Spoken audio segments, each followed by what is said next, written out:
Hello friends, मैं हूं प्रीति मिश्रा और स्वागत है आपका हमारे चैनल वीएन स्टडी एकेडमी पर। तो फ्रेंड्स, इस वीडियो में हम समकालीन भारत एवं शिक्षा कंटेम्प्रेरी इंडिया एंड एजुकेशन के बारे में पढ़ेंगे। ठीक है। और आज का हमारा टॉपिक है कोठारी आयोग, जिसे भारतीय शिक्षा आयोग के नाम से भी जाना जाता है। ठीक। और हमारे चैनल पे बीएड की सभी क्लासेस टॉपिक वाइज प्रोवाइड कराई जाती हैं। तो अगर आपने अभी तक हमारा चैनल सब्सक्राइब नहीं किया है तो सब्सक्राइब कर लें और बेल आइकन को ज़रूर प्रेस कर दें, ताकि नेक्स्ट वीडियो या कोई भी इम्पोर्टेंट नोटिस जब भी आए आपको उसका नोटिफिकेशन सबसे पहले मिल सके। ठीक है।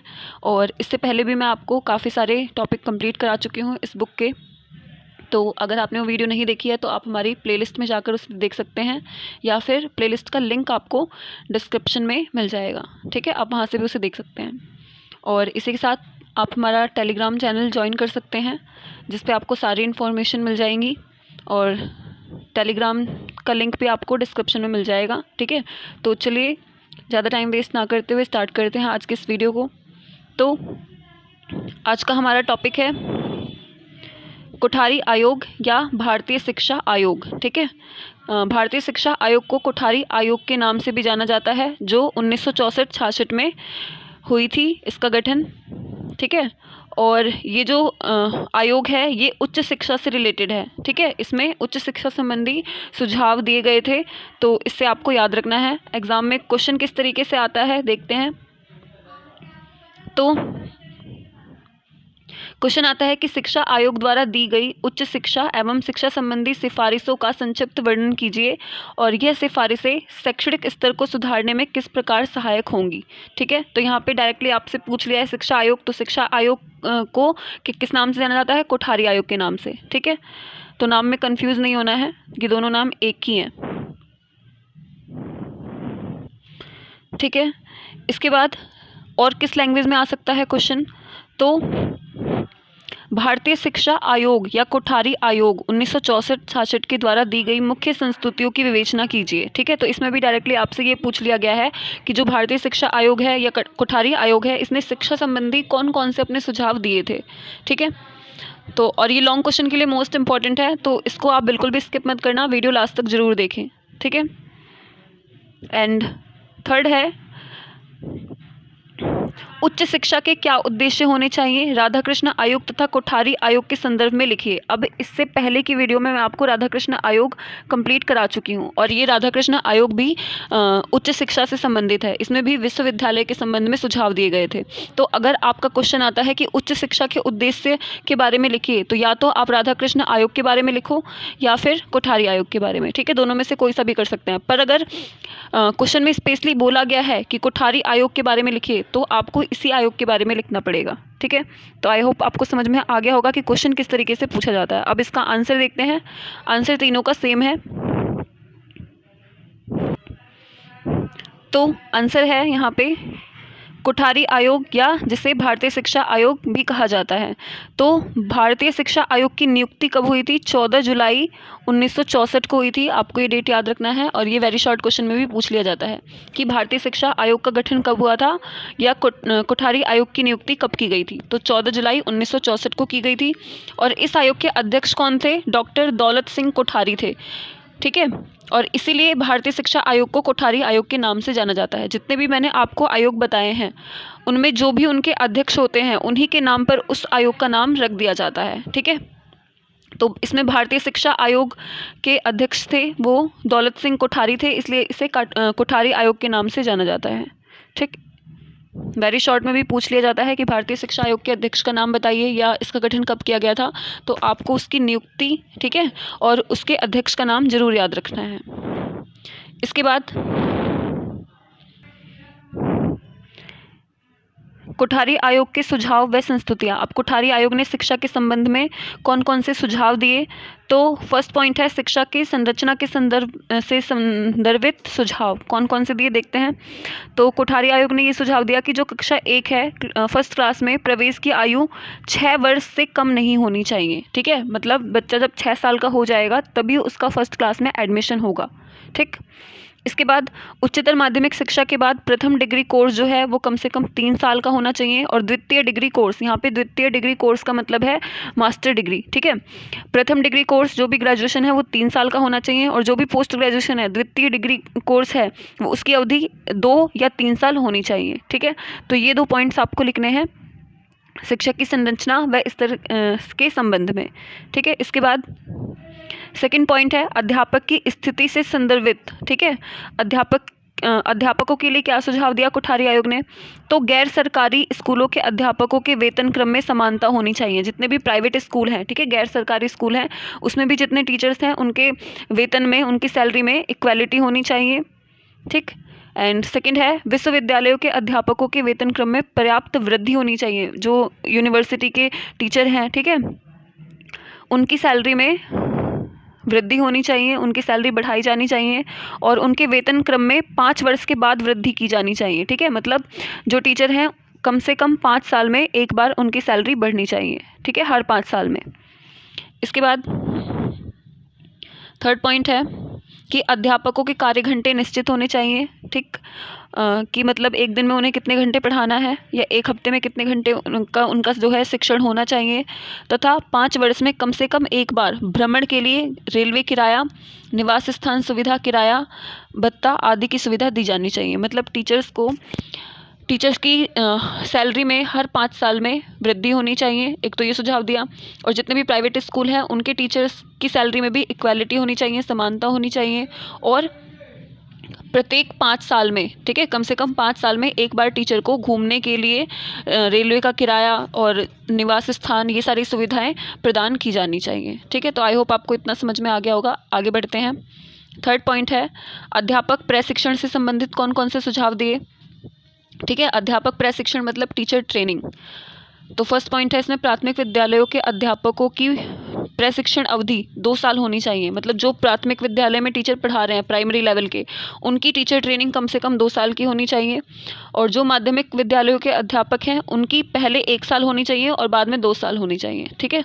तो टोटल इसमें कितनी हो गई? 3 साल हो गई, ठीक। इसके बाद थर्ड पॉइंट है इसी में कि जो प्राथमिक विद्यालयों के शिक्षकों को प्रशिक्षण देने वाले अध्यापक हैं, मतलब प्राइमरी स्कूल में जो टीचर पढ़ाएंगे उनको जो ट्रेनिंग देने वाले अध्यापक हैं उनके पास MA BEd की उपाधि के साथ साथ कोई स्नातकोत्तर उपाधि यानी मास्टर डिग्री भी होनी चाहिए, ठीक है। तो ये 3 पॉइंट्स आपको इसमें करने हैं टीचर ट्रेनिंग में, अध्यापक प्रशिक्षण में। इसके बाद फोर्थ पॉइंट है पाठ्यक्रम से संबंधित कौन से सुझाव दिए, तो ये आपका मोस्ट इम्पॉर्टेंट है, ठीक है। तो जैसा कि माध्यमिक शिक्षा आयोग, इससे पहले की वीडियो में मैं आपको पढ़ा चुकी हूँ, अगर आपने वो नहीं देखा है तो आप ज़रूर देख लें उसे हमारी प्लेलिस्ट में जाकर। और माध्यमिक शिक्षा आयोग को मुदालियर आयोग भी कहा जाता है, और उसमें त्रिभाषा सूत्र की बात कही गई थी, ठीक है। त्रिभाषा सूत्र का सुझाव दिया गया था जिसमें 3 भाषाओं को पाठ्यक्रम में स्थान दिया गया था। तो जो कोठारी आयोग है इसने भी त्रिभाषा सूत्र के बारे में सुझाव दिया, पर इनका त्रिभाषा सूत्र माध्यमिक शिक्षा आयोग के त्रिभाषा सूत्र से थोड़ा सा डिफरेंट था, ठीक।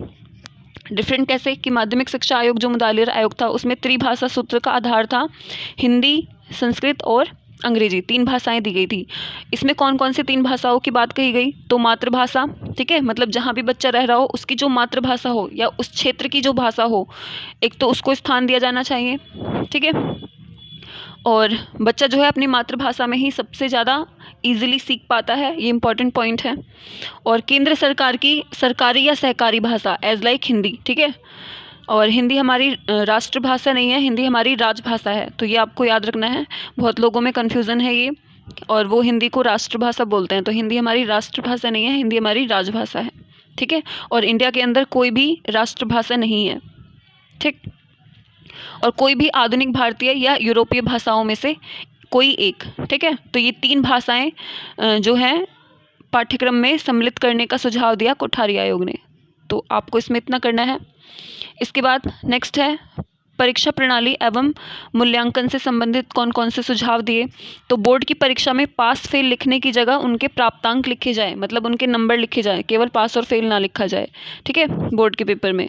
और कमज़ोर विषय में पुनः परीक्षाओं का आयोजन किया जाए। पुनः परीक्षाओं का मतलब जैसे मान लीजिए एक सब्जेक्ट में किसी के नंबर कम है तो उसका दोबारा से पेपर ले लिया जाए, ठीक है, उनको फेल ना किया जाए।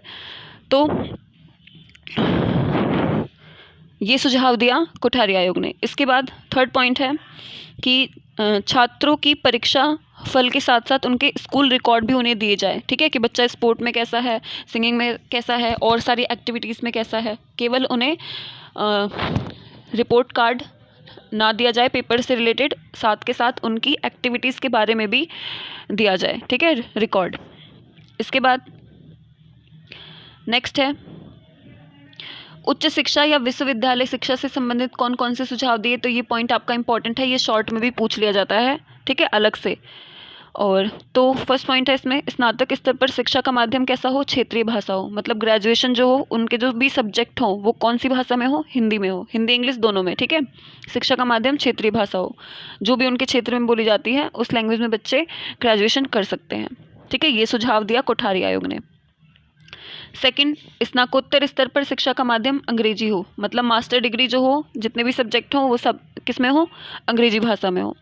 इसके अलावा थर्ड पॉइंट है आईआईटी व कृषि विश्वविद्यालय की स्थापना की जाए और कॉलेजों में विद्यार्थियों की संख्या 500 से 1000 तक रहे, ठीक है। एक कॉलेज में छात्रों की संख्या 500 से लेके 1000 तक होनी चाहिए, ठीक है, ये सुझाव दिया। एंड इसमें लास्ट है कुलपति की नियुक्ति, जो भी विश्वविद्यालय के कुलपति होंगे उनकी नियुक्ति जो है वो दिल्ली विश्वविद्यालय के आधार पर हो, ठीक है। और अवकाश ग्रहण करने की आयु कितनी हो, 65 साल हो, मतलब रिटायरमेंट की आयु 65 वर्ष होनी चाहिए, ठीक है, कुलपति की। तो ये आपको पॉइंट करने हैं इसमें। इसके बाद नेक्स्ट है कोठारी आयोग 1964-66 का मूल्यांकन। मूल्यांकन के अंदर हम लिखते हैं विशेषताएं, उसके गुण, उसके दोष, ठीक है। तो ऊपर जितने भी पॉइंट्स पड़े हैं उसमें अगर लगे कि ये इसकी क्वालिटी हो सकती है तो उसको आप उसके गुण में लिख सकते हैं, और जो भी गलत सुझाव लगे उसको उसके दोष में लिख देना है, ठीक है। और ये आपको पॉइंट वाइज हेडिंग वाइज करना है, और इसके अंदर 4 से 5 लाइन आप अपनी लैंग्वेज में लिख सकते हो, आपको रटने की ज़रूरत नहीं होगी इसमें, ठीक है। तो शिक्षा की संरचना स्तर के संबंध में कौन कौन से सुझाव दिए, इसके बारे में लिख सकते हो आप, ठीक है। परीक्षा प्रणाली एवं मूल्यांकन में सुधार हुआ, ठीक, कि बच्चों को उनके परीक्षा फल के साथ साथ उनके स्कूल रिकॉर्ड भी दिए जाएं, ठीक है। कमज़ोर विषयों में पुनः परीक्षा यानी बैक परीक्षा ली जाए, बैक पेपर। इसके अलावा अध्यापक प्रशिक्षण, टीचर ट्रेनिंग के बारे में स्पष्ट सुझाव दिया, ठीक है। और आईआईटी व कृषि विश्वविद्यालय की स्थापना की बात कही गई। तो ये अच्छे सुझाव थे, इसलिए हमने इनकी विशेषताएं यानी गुण के अंदर लिख दिए हैं, ठीक है। अब ये आपको हेडिंग वाइज करना है पॉइंट, ठीक, और इसके अंदर 4 से 5 लाइन आप अपनी लैंग्वेज में लिख सकते हो, ठीक है। ये ऐसा सब्जेक्ट है जिसको रटने की ज़रूरत नहीं है, अगर आपको पॉइंट वाइज याद है तो आप इन्हें आराम से कर सकते हो। और ये क्वेश्चन मोस्ट इंपॉर्टेंट है लॉन्ग क्वेश्चन के लिए, ठीक है, और लॉन्ग क्वेश्चन आपका 16 मार्क्स का आता है। इसके बाद नेक्स्ट है, अब कोठारी आयोग के दोष कौन कौन से थे। तो स्त्री शिक्षा के बारे में कोई सुझाव नहीं दिया गया इस आयोग में, ठीक है। इस आयोग ने स्त्री शिक्षा के बारे में कोई सुझाव नहीं दिया, तो ये एक इसका दोष हो गया, ठीक। और स्नातकोत्तर स्तर पर शिक्षा का माध्यम अंग्रेजी भाषा रखा, ठीक है, तो ये भी दोष है। इसके अलावा अगर आपको जो भी सुझाव ऊपर मैंने पढ़ाए हैं, अगर आपको उसमें से लगता है कि हाँ ये गलत सुझाव दिया था कोठारी आयोग ने, तो वो पॉइंट्स भी आप इनके दोष में लिख सकते हैं, ठीक है।